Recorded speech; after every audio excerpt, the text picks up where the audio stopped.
Hello everyone, good morning. I hope you are all fine. Today we are going to continue and wrap up the discussion that we had for chapter 4. The remaining discussion is about continuous systems, and we are going to learn a few important stuff at the end of chapter 4, the things that we are going to talk about, and these are about the analysis of continuous systems. As you remember, when we were talking about slabs and T-beams, we said these beams are connected to a slab like this, and that's why they are working as a uniform system. So today we are going to learn a new procedure for analysis, and it has some limits, but we are going to use this for designing and analyzing slabs in our project. And then later I will talk about some other methods which are called approximate methods for analyzing beams and girders in the project. But let's see what is the discussion that we have over here, and this is about continuous beam analysis. As you know, in the examples that we had so far, we were considering simply supported beams, and based on that simply support situation, we could simply find the bending moment. In fact, in real life, what we have is a situation like this. In the project, you can see that we have these slabs sitting on the beams. We have interior beams, we have exterior beams and girders, and the slab is actually sitting on them. So how we should analyze systems like this that are continuous and bending moment is distributed like this. We have both positive and negative regions. That's why if you look at actual reinforcement in slabs that we have in real construction, you can see both positive and negative reinforcement. By positive reinforcement, I mean we have the positive bending curve, and that's why bottom of the beam is in tension and we have reinforcement at the bottom. And by negative bending, I mean the compression is in the bottom and top of the beam is in tension, and that's why in negative bending we have reinforcement in the top portion of the beam. So based on these situations, we are going to use a new method for finding shear force and bending moment in continuous systems. This new method is based on some experience or some analysis and tests that were done before. And based on that, ACI is going to suggest us to use some factors for finding for finding shear force and bending moment in specific regions in continuous systems. This method that we are going to talk about has some limits, and we will see what are these limits. So let's see how this method works. If you look at the ACI code, you can see this table in chapter 6, and this table is used for finding the shear force and bending moment based on uniformly distributed dead and live loads in continuous systems. I just wanted to show you the table, and over here you can see the factors that I'm going to talk about later. These are the factors for bending moment, and in the next slide over here you can see the factors for shear force. But the thing that is a bit difficult about this table is that it is not showing the regions that we can use these. It is just talking about the conditions. So to make it easier, I put all of them in this figure. And in this figure, I believe it is easier to follow what the code is suggesting us to use in terms of analysis of continuous systems. So those factors that you saw earlier are all mentioned in these systems. Over here, we are looking at a continuous system. And over here, you can see, for example, different regions. We have interior face of exterior support.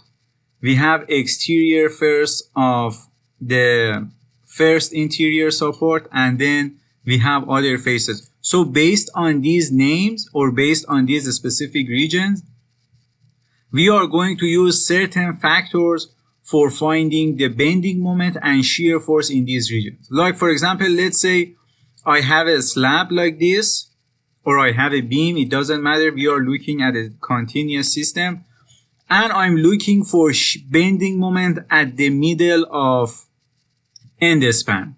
So this is called end span, and these are called interior spans. So I'm looking at the bending moment in the middle of the end span. For that, you can see we have two factors mentioned in the left portion of the figure, or left side of the figure. It says CM and CV, right? If you look at this description over here on the right, you can see MU, the bending moment at each of these specific regions, is equal to CM multiplied by WULN squared. You know, when we were looking at a simply supported beam, we said the maximum moment in the middle of the beam is equal to WL squared over 8. And as you know from structural analysis, in different situations, like for example having a cantilever beam or having a fixed beam, the maximum bending moment is a factor multiplied by WL squared. That factor is the thing that is mentioned by ACI. And of course, it depends on the relative rigidity or stiffness that we have in different regions. But let's say, for example, based on ACI, I have this situation. I am going to look at the exterior span of a beam that is simply supported at one end and then continuously connected to the other supports in the middle. In this situation, I can find the bending moment in the middle of the end span by using this CM factor and multiplied by WULN squared.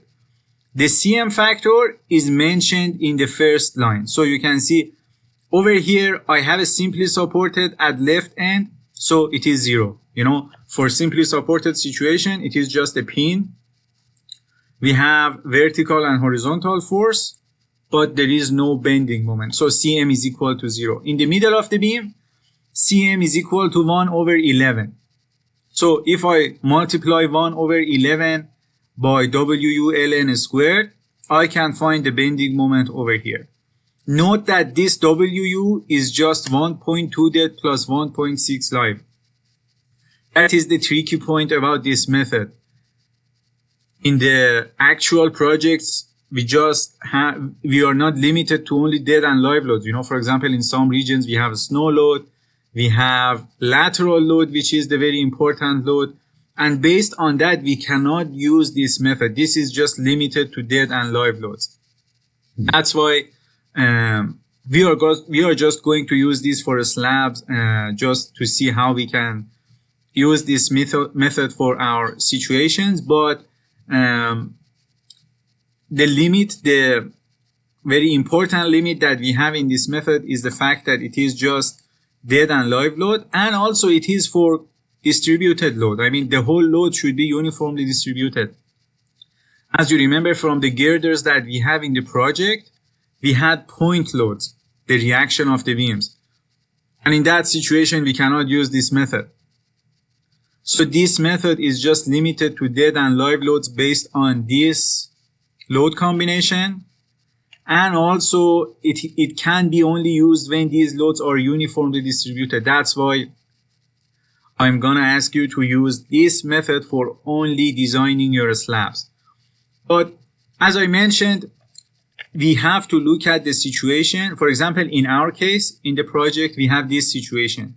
We have a slab, and this slab is sitting on beams. So this is the situation. Now let's say we want to find the maximum moment in this slab. How should I do that? I have to look at this situation over here and then look at the moment factors that I have, like CM at the middle is equal to 1 over 14, and CM at the very left right next to the support. Over here it is -1/24. So we have both positive and negative moment, which means we have to have both positive reinforcement and negative reinforcement. Positive reinforcement is in the bottom portion of the section. Negative reinforcement is in top portion of the section because of the different forms of bending. So let's say I want to find the bending moment in the middle of the interior span. The factor is equal to 1/16, I believe. So I have to put Cm equal to 1/16 and then multiply it by WULN squared. Note that this Ln that we have over here is the distance from side or face of the left support or one support to the face of the other support. It is not center line to center line. This is something that we have to have in mind when we are using this method. Of course, if you consider the whole length, it is not going to change things drastically, specifically in the beginning procedure, because you are just designing and everything is kind of approximate. But to be more accurate and to completely follow the instructions that we had for this method, we have to put Ln, which is the length of the member or beam, from face of the one support to the face of the other support. This is shown over here. And the same thing about beams. So we have the beams that are sitting between columns. And in those situations, if you have just dead load and live load, and if the loads are uniformly distributed, you can use these factors for finding the moment and also shear. So I talked about the moment. If you look at the second row of factors, you can see these are CV, and CV is giving you the shear based on this factor. So you have to multiply CV by WULN divided by 2. This way you can find the shear force at the specified regions in the figure. This figure is putting all the factors that you see over here and also over here in these tables. So this is how we can use just this method for analyzing a certain type of continuous systems under a certain situation. We also have the approximate methods that we learned from structural analysis. We said we can consider the imaginary hinge at 10% of the length in both left end and right end, and 80% of the beam can be considered as simply supported. That is the case that we are going to use for our beams and girders in the project. And that is how I'm going to specify it in the future project assignments. But I just wanted to give you that this is not the only method, and this method has some limits. Those approximate methods that we learned from structural analysis are actually, I believe, more useful than these because these have these clear limits. So now that we talked about this, let's talk about the first example. I prepared two examples. One of them is about T-beams and the other one is about the slab design. And in this session and next session, we will talk about these and you will learn how to analyze T-beams and also how to design slabs. So over here, you can see the example that we are going to solve today. And this is the T-beam section or T-section beam. And we are going to see how we should define this section. You remember when we were talking about in the presentation a few sessions ago, we said we have to find the effective width. So in this example, I'm going to show you how to find the effective width. And in the next session, we will talk about a slab design, which is first example in this document. So as you can see, part of a plan is given to us. These square shapes are the columns. You can see the exterior girders and beams. You can see the interior beams and the slab that is covering the floor. Dimensions are given. The beam that we are looking at is beam AB. As you can see, this is the beam in the middle. and it is providing support for the slab. Over here we are dealing with a one-way slab, considering the dimensions 32 feet in one side and 12 feet in the other side. Clearly it is a one-way slab and the load is distributed like this. But we are going to focus on the beam today. Next session we will talk about the slab, how the load distributes, and also how to design the slab. So the cross section of beam AB is given to us over here. You can see the beam cross section. We have part of the slab connected to the beam at the top. We have the beam. We have 4 number 10 bars, and you can see the geometry of the situation. Effective width is something that we need to find, and the other things that we need to consider are the dimensions. 4 inches is the depth of the slab. We have 22 inches from this, or from just the lower face of the slab to the very bottom of the section. We have 3 inches as the cover, 15 inches BW, width of the beam or this rectangular section, and we have 4 number 10 bars as the reinforcement in this section. The loading is given to us. We have live load 80 PSF and we have dead load 100 PSF. This is the self-weight included, so you don't need to consider geometry of the cross section to calculate the self-weight. It is already included in this distributed load that is given to us. And properties of the material are also given over here. F prime C is 4000, Fy is 60,000, or grade 60 steel is used in this example. So what I need to do right now is to look at the effective width, because as you can see, geometry of the section is given, and for beginning the analysis I need to know the effective width of this section. To remind you about that, we can go back and look at the slide that we had about T-beams. You can see over here we talked about the effective width and how to find it. This kind of equation is telling us how to find the effective width. The effective width is the minimum of 3 values. One of them is BW, width of the section, plus 2 multiplied by clear transverse span divided by 2. So we have to consider clear transverse span divided by 2 and then add it from both sides. When we are talking about clear transverse span, we are talking about the distance from exterior face of left support to the exterior face of the right support. Then this is the transverse span, and then dividing it by 2 will be this distance over here. So that is on one side, this is on the other side, and then we have to add it by BW. So this is the meaning of this term over here. BW this side plus 2 multiplied by clear transverse span divided by 2.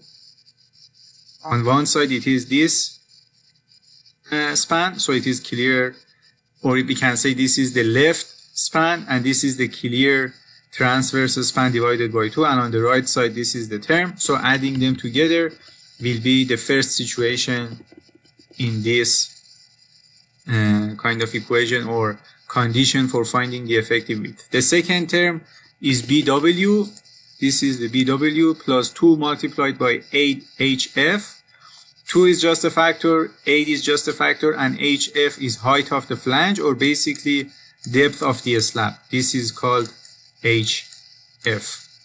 And then the third term is just L over 4, or length of the beam divided by 4, and this length is inside the plane. We cannot see it in this figure, but if we look from top, we can measure the length of the beam, and L divided by 4 is the third term. Minimum of these values will be the effective width of the beam. In the example that we have over here, you can see I calculated these. The first one was BW plus the 2 multiplied by clear transverse span divided by 2. We can see this situation over here. I'm showing you this plan view from side. So if we consider this situation and look at it from the side, from this direction, what we see is this cross section. And now you can see the clear transverse span on the left side and clear transverse span on the right side. We have to divide these by 2 and then add them to BW. That will be the first term, and as you can see, it is 12 feet. If I want to show this situation from the top, that means I have to consider half of clear transverse span on the left side, half of clear transverse span on the right side, and then find the distance between these two, including BW of the beam. So as you can see, that will be 6 feet from left, 6 feet from right, including the BW. The total length will be 12 feet. So looking at this figure, this cross section can help you understand this 12 feet that I calculated over here. You don't need to always have the cross section. I just showed it to you so you can see the 12 feet is coming from this calculation or this consideration. But even if we only have the plan view or view from the top, we know the first term will be just considering half of the transverse span on the left, half of the transverse span on the right, and then connecting the two together. This distance will be 12 feet in this situation, or the term that we have to consider as the first term in this in these three terms or conditions that we need to use for finding effective width of the T-beam. All right, so that was the first term, that is 12 feet. The second term, you can see it says BW, this width, plus 2 multiplied by 8 by HF, or height of flange, or in other terms we can say depth of the slab. This T section, this portion is called flange, and this portion is called web. So HF is height of the flange, or this distance. Let me show it better. This distance, which is also the slab height or depth of the slab.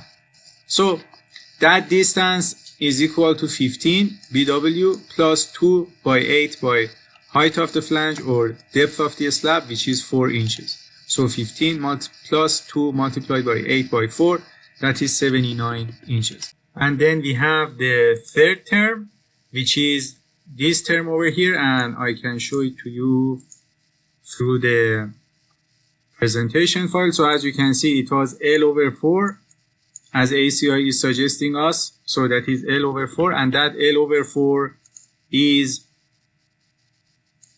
mentioned over here. The length of the beam is equal to 32 feet. So this is the length. And then dividing it by 4, we can see it will be 8 feet. Changing it to inches, that is 96 inches. Now the minimum of these three terms will be the effective width that we need to consider as this width of the T section. As you can see, minimum is 79, so I'm going to consider 79 inches as the effective width of the beam. So far we could understand the geometry of the T section, and now we can move forward and start the analysis. The question is asking us to consider AB and see if it has enough strength or not, which means we have to consider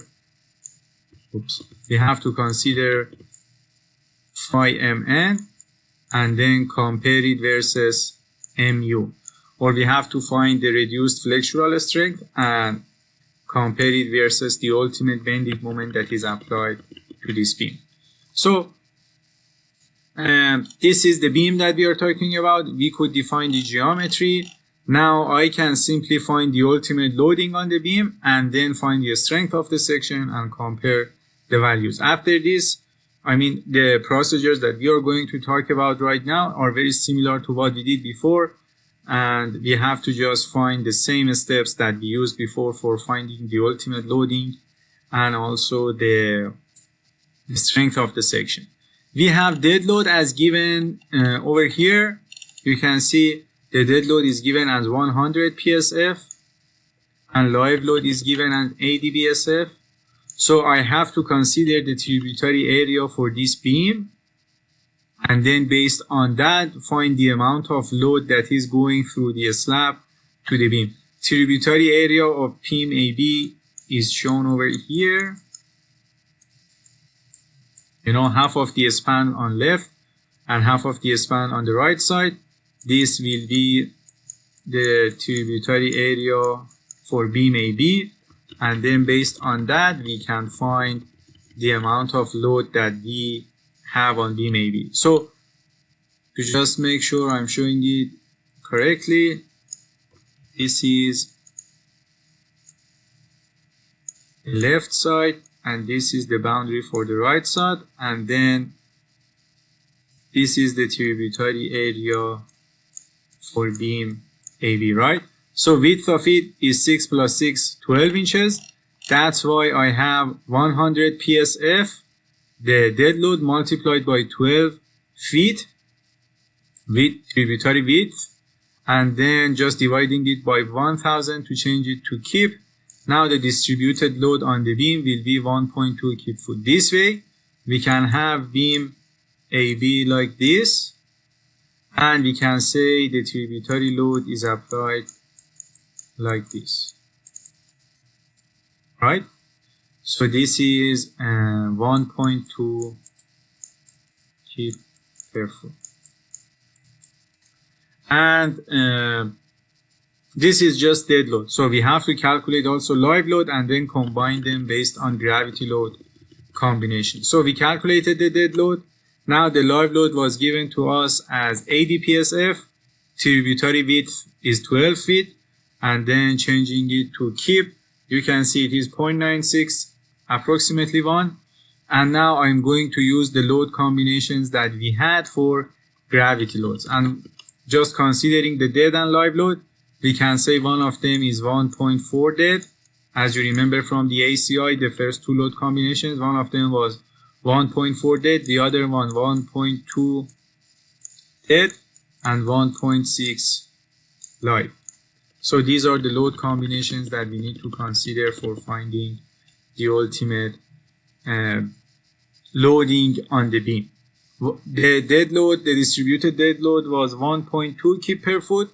Multiplying that by 1.4, you can see it is 1.68. And then we have the other load combination, 1.2 dead plus 1.6 live. And putting the values inside, the final value will be 3.04 kip per foot. Now, maximum of these will be the ultimate loading that is applied on the beam. Max is 304. So I'm going to consider 3 kip per foot as the ultimate loading on the beam. We can consider it as a simply supported beam, and then by considering that we can say maximum moment is happening over here, that is equal to WL squared over 8. That is just the bending moment for a simply supported beam. Of course you can consider the beam like this, and then this is the loading that is applied. We know the bending moment of this beam looks like this. These are just from a structural analysis, and this maximum moment is WL squared over 8. So that is the bending moment, and then putting the WU that we found over here based on load combinations. Length is equal to 32 feet. As you can see, this is the length of AB, 32. So I'm going to put that as the length, and then the ultimate bending moment is about 390 kip foot. So that is the ultimate bending moment that is applied on this beam, and now I have to compare it versus phi mn of the section and see if it is greater than this or not. If the section has enough strength, this should be applied, or this should be the relationship between the values. Phi mn should be greater than fu mu to make sure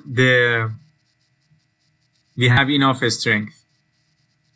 So I have to calculate the reduced flexural strength of the section. This is the section, and the analysis procedure of the section is very similar to what we did before, just following the steps. We have the linear strain distribution.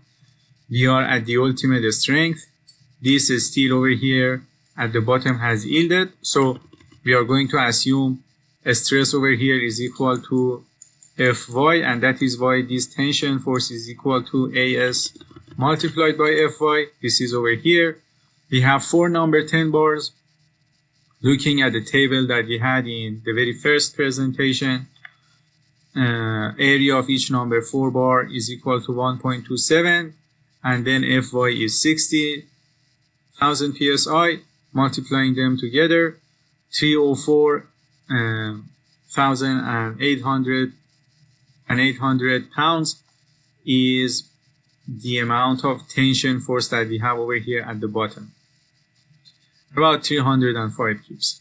So that is the tension force. Now I have to calculate the compression force at the top. Over here you can see we have a T section. I don't know whether the compression block is going to be just in the flange or it is extended to the web. So it might be something like this,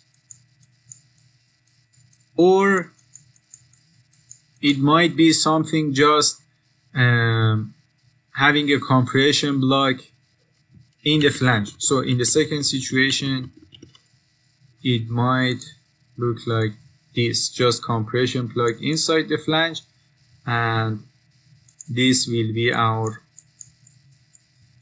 compression block. So we have either of these or one of these two situations. As I mentioned in the presentation, we are going to assume one situation at first. Based on that, we are going to find A, or depth of compression block, based on equilibrium of these two forces. And then if A is matching the assumption that we made, it means our assumption is right. If not, we have to modify the assumption. I usually begin the analysis by assuming compression block is just inside the flange, and if I ended up with an A value greater than depth of the slab or height of the flange, which is 4 inches in this situation, then I will modify my assumption and assume this A is extended to this lower portion of the section. So I'm going to assume compression block is just inside the flange. So C is equal to 0.85 F prime C, that is intensity of the stress, multiplied by area of the compression block, that is the total effective width, which was 79 inches, multiplied by A, depth of compression block. That will give us this term as a function of A. So T is equal to C, so these values are equal to each other, equilibrium of forces in the section. Based on that, we can see A is equal to 1 inch. And that is clearly smaller than 4 inches that we have as the depth of the slab or height of the flange of the section. So my assumption was valid, and compression block is just inside the top portion or inside the flange of the section. Now that I know compression block is over there, I can look at the strain distribution and see if this strain over here is greater than the yield strain or not. This way I can understand if my assumption at the beginning about yield of reinforcement is correct or not, and also I can understand if our section is tension controlled or it is one of the other classes of reinforced concrete section. And this strain distribution will also help us in finding the phi or strength reduction factor. So we could find the value of A. Now we know A is equal to beta 1 by C. I can find this C, or depth of compression block, by just putting A and beta 1 over here, and doing that we can see C is equal to 1.18 inches. Beta 1 was equal to 0.85. That is because F prime C was 4,000, and based on the slide or the discussion that we had in chapter 3, we saw that for this value of F prime C, beta 1 is 0.85. You can look at that table and see when, for example, F prime C is 5,000 or 4,500, then there is an equation for finding beta 1. So we could find the value or the depth of neutral axis over here, and that is C, and that was, as calculated over here, 1.18 inches. So I'm going to consider that in the strain distribution, and based on this C, now I can find the strain at the level of reinforcement, or epsilon T. We have two triangles over here, and I have to consider the similarity between these triangles. So epsilon T over D minus C is equal to epsilon C over C, right? That is the ratio for similar triangles. Epsilon T is the value that I don't have. D minus C can be simply this distance, that is D, and C was the value that we already found. D was 23 inches. If I go back and look at the section, you can see 26 inches is the total height. We have 3 inches as the lower cover. So 26 minus 3 is equal to 23, and that is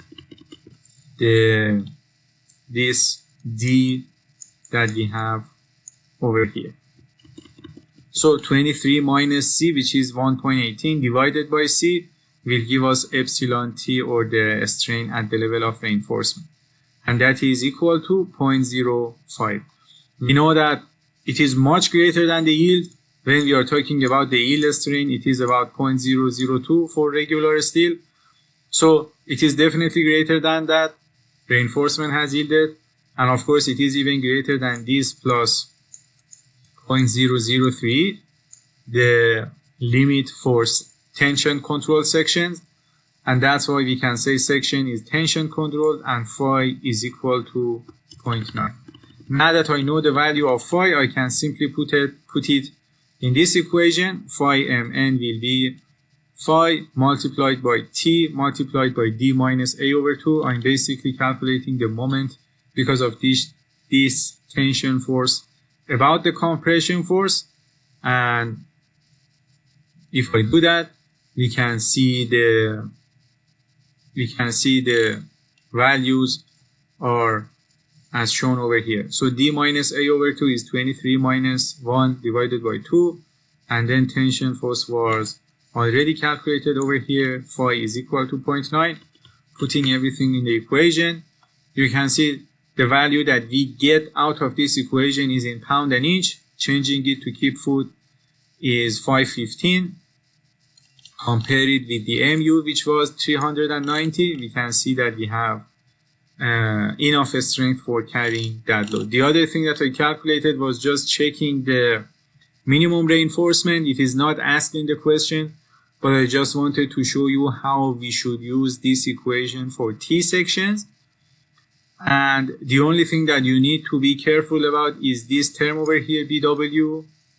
And since we have this section as the T section, make sure that you are putting the width of the web, not the effective width, in the equation. So BW is 15, and that is what I'm going to put in this equation. The rest of the parameters and values are clear. You know, F prime C compressive strength, Fy yield strength of steel, and D is the distance that we calculated earlier. Putting everything inside, you can see the minimum area of steel is 1.16, and it is definitely greater than the area that we have already in the section for number 10 bars. So this condition is also satisfied. satisfied. Please use the remaining time of this session to solve this example again at home.